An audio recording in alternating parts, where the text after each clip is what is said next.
สสบายดีพี่น้องมื้อนี้มาพบกับบ่าวลาวคือเก่าเนาะมื้อนี้บ่าวลาวสิพาพี่น้องไปตัดมะพร้าวเนาะพี่น้องตัดมะพร้าวเห็นมะพร้าวแก่แล้วเนาะพี่น้องเดี๋ยวไปตัดมา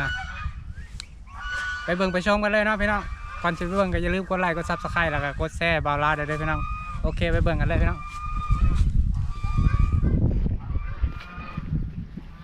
แดง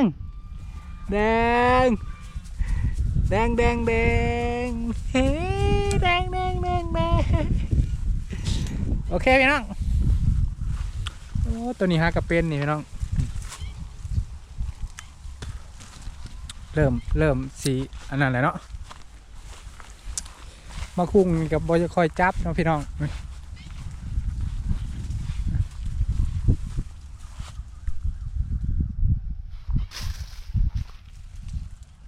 คอยจับเนาะ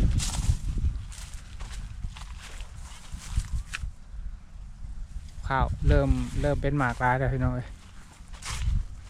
เด็กตัวหนึ่งพุง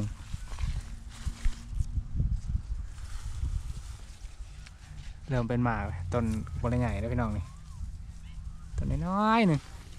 เริ่มเป็นหมากแล้วเนาะเราตัดมะพร้าวพี่น้องเอ้ยมันเริ่มเป็นทุกเริ่มเป็นทุกในคูกกก็ได้พี่น้องเอ้ยพร้าวก็ได้จับลายดิตัวนี้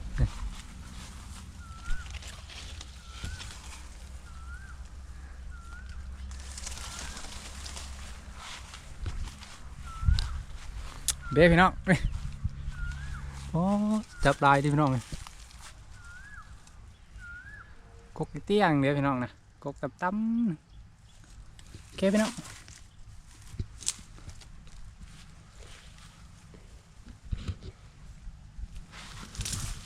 นี่พี่น้องตัวนี้แก่เลยนี่พี่น้องเลย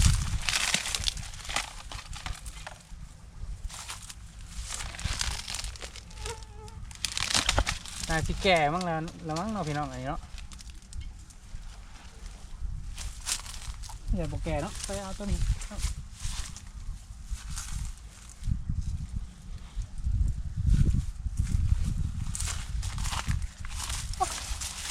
เอารถเนาะพี่น้องแก่อะไรแหละดีพี่น้องนี่ฮ่าฮ่าดีพี่น้อง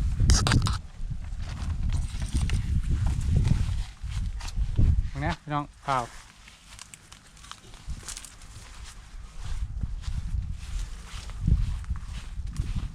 เริ่มเป็นหมากลายแล้วพี่น้องเอ้ยมาเปล่ากันเริ่มเป็นหมากลายเลย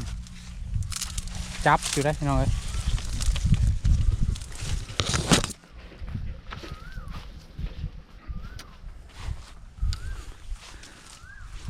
ตัวนี้แก่แล้ววะนี่เนาะ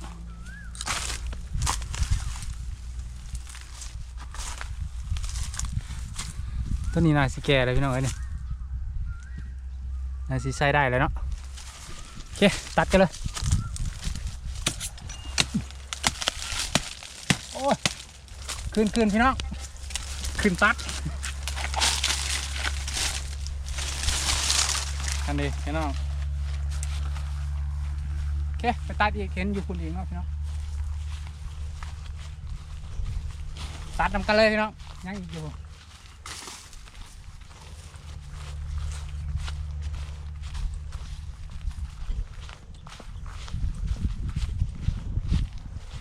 หน่วยนี้แก่แล้วพี่น้องแก่แล้วยังเนาะ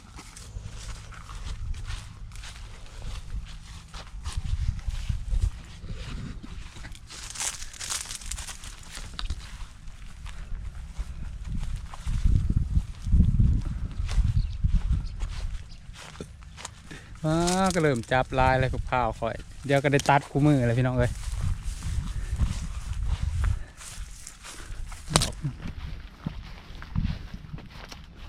ตัวนี้ก็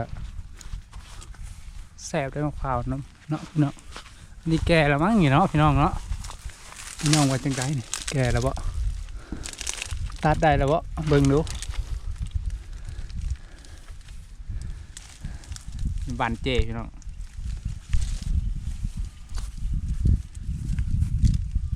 โ แก่แล้วพี่น้องว่ายังไง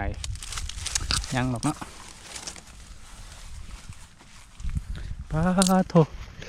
จับลายเลยนี่พี่น้องไอ้บอกมันติดลายเลยได้เริ่มเลยลายกกเติบมันอยู่นายสิได้แล้วมั้งตัวนี้เนาะเข่งเลยโอเคพี่น้องตัดได้แล้วตัวนี้ก็ได้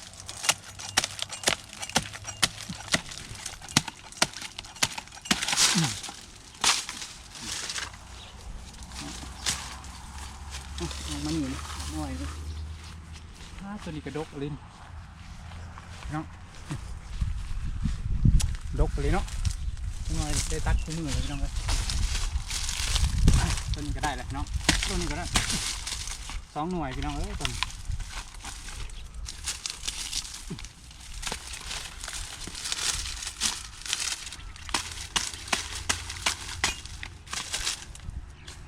เห็นไหมพี่น้อง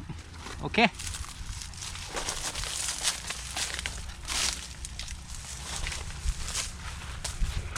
พี่น้องหลายเติบ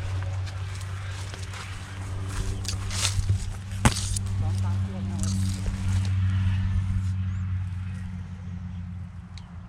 มาได้รอบหน้า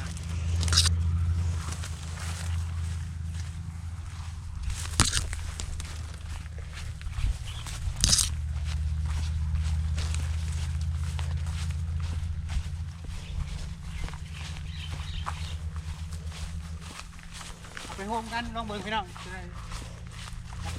จักเครือจักแซง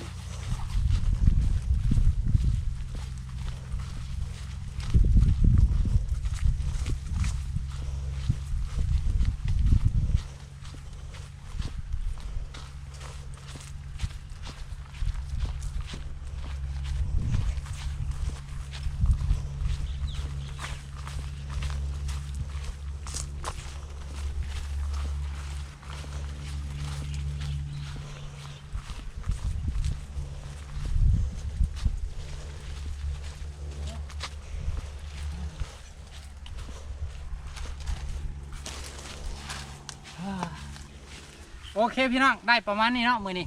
มาตัดมะพร้าวเนาะพี่น้องได้ประมาณนี้กินบุเบิร์ดดอกสำหรับคลิปนี้ก็ขอจบเพียงเท่านี้เนาะพี่น้องกันมักก็อย่าลืมกดไลค์กดซับสไครต์แล้วก็กดแชร์บ่าวลาวด้วยพี่น้องสบายดีพี่น้อง